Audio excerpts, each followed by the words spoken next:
আসসালামু আলাইকুম। Capital budget অধ্যায়ের দ্বিতীয় লেকচার ক্লাস 2 এ আপনাদের স্বাগতম। ফ্যামস 4.0 চ্যানেলের পক্ষ থেকে আমি মোহাম্মদ ফারুক।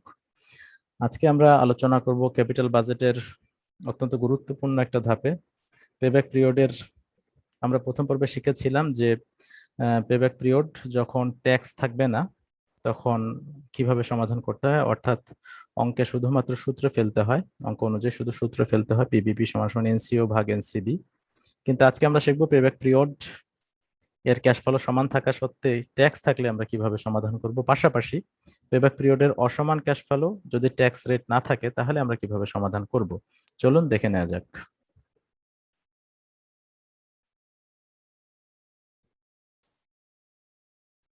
শুরুতে আমরা একটা অঙ্ক পড়বো, অঙ্কটা আমরা রিডিং করব, আর শিক্ষার্থীরা আপনার অঙ্কটা খাতায় লিখে সমাধান করার চেষ্টা করবেন এবং লিখে নেবেন।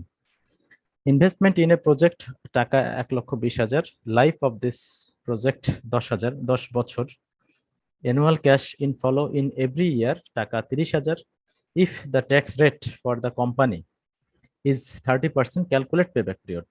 আমরা দেখলাম যে ইনভেস্টমেন্ট একটা প্রজেক্টে বিনিয়োগ করা হয়েছে 1,20,000 টাকা। এই প্রজেক্টে আয়ুষ্কাল 10 বছর। Annual cash inflow in every year 30,000 টাকায়। এতটুকু অঙ্ক আমাদের প্রথম পর্বেই ছিল। আজকে শুধু আমরা বাড়তি যুক্ত যুক্ত করেছি tax rate of the company 30%। কোম্পানির ট্যাক্সের হার যদি 30% হয় তাহলে আমাদের জানতে চাওয়া হচ্ছে পিবিপি আমরা কিভাবে, মানে পিবিপি নির্ণয় করতে বলা হয়েছে। তাহলে পেব্যাক পিরিয়ড নির্ণয় করার জন্য এখানে ট্যাক্স থাকা অবস্থায় আমাদের তিনটি কাজ করতে হয়। প্রথমে ডেপ্রিসিয়েশন বের করতে হয়। এই ডেপ্রিসিয়েশনটা হচ্ছে অবচয়। অবচয়ের সূত্র হচ্ছে ক্রয় মূল্য মাইনাস ভগ্নাবশেষ মূল্য ভাগ আয়ুষ্কাল। তো এখানে সেটা ইংলিশ ভার্সনে লিখতে হবে ক্রয় মূল্য মাইনাস ভগ্নাবশেষ মানে সেলভেজ ভ্যালু ভাগ হচ্ছে অ্যাসেট লাইফ। তো ক্রয় মূল্য আমাদের দ্যাট মিনস প্রজেক্টের ব্যয়টা আমরা লিখবো 1,20,000 টাকা। সেলভেজ ভ্যালু অঙ্কে দেওয়া ছিল না সেজন্য 0, আর 10 বছর বলা ছিল তাই 10 বসানো হয়েছে। আর টাকা 12,000 টাকা, আমরা অ্যান্সার ভাগ করলে পেয়ে যাবো 12,000 টাকা। এরপর আমাদের দ্বিতীয় যে কাজটা করতে হবে, একটা টেবিল করতে হবে। এই টেবিলটা সম্পর্কে আমরা প্রথম পর্বে আলোচনা করেছি। আমরা বলেছি যে টেবিলটা অত্যন্ত গুরুত্বপূর্ণ ক্যাপিটাল বাজেট অধ্যায়ের জন্য।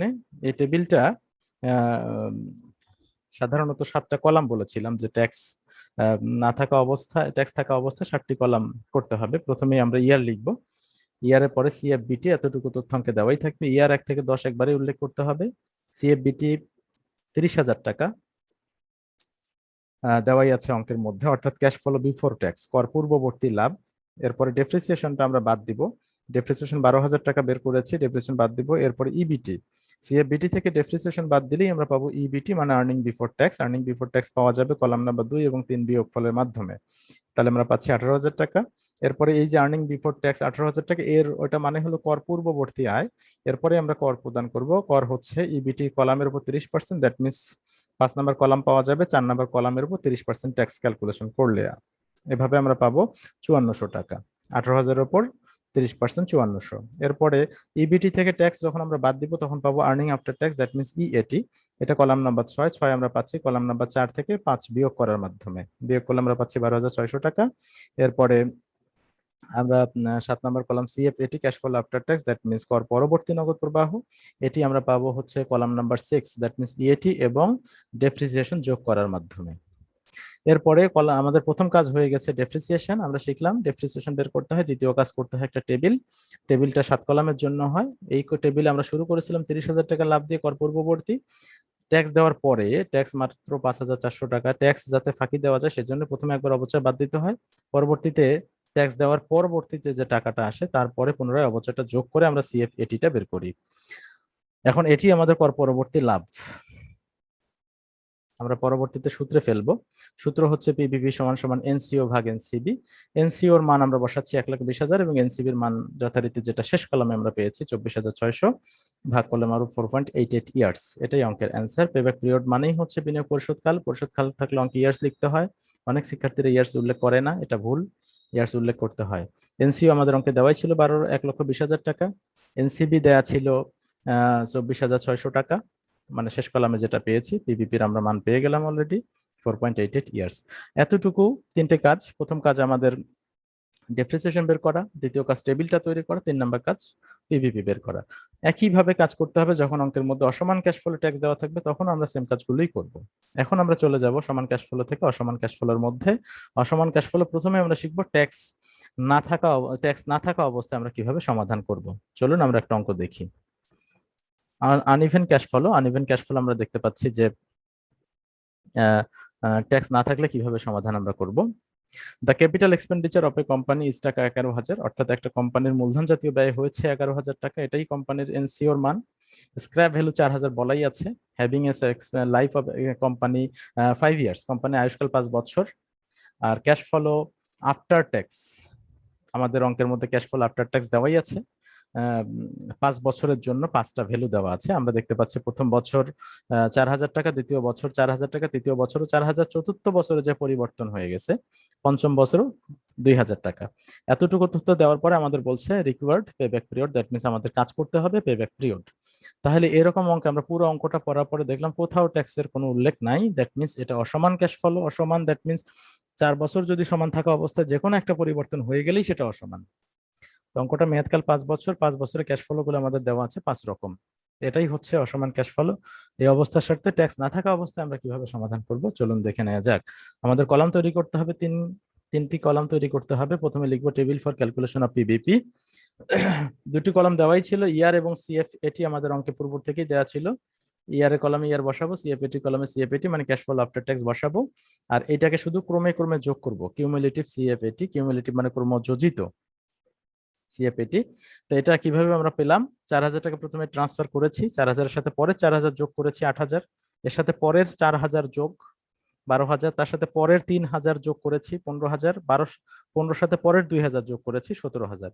অর্থাৎ প্রথম টাকাটা ঠিকভাবে বসিয়েছি, তার সাথে পরের টাকাটা যোগ করেছি, তার সাথে 8,000 যোগ করার পরে পরের 4,000 যোগ করলে 12,000 হয়, 12,000 সাথে পরে 3,000 যোগ করলে 15,000, 15,000 সাথে পরের 2,000 যোগ করলে পাবো 17,000।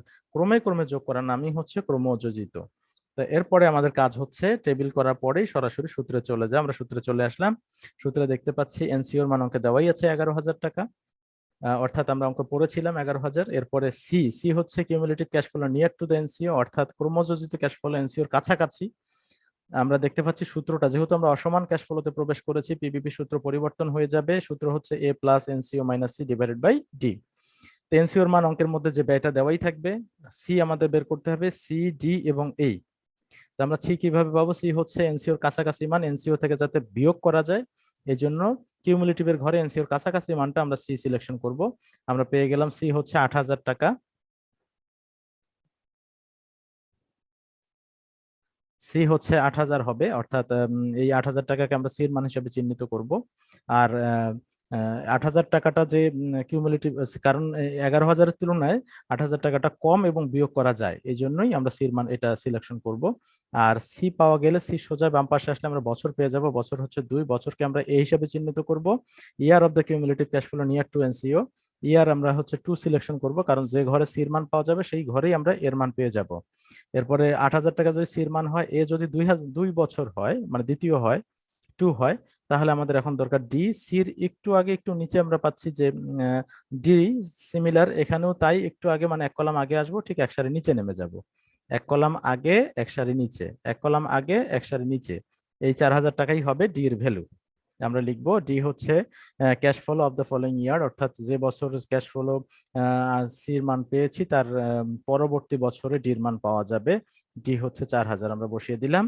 এরপরে সূত্রে মান বসানোর পর আমরা ক্যালকুলেশন করলে 2.75 পেয়ে যাব। এটাই হচ্ছে পিবিপির অ্যান্সার, 2.75 ইয়ার্স।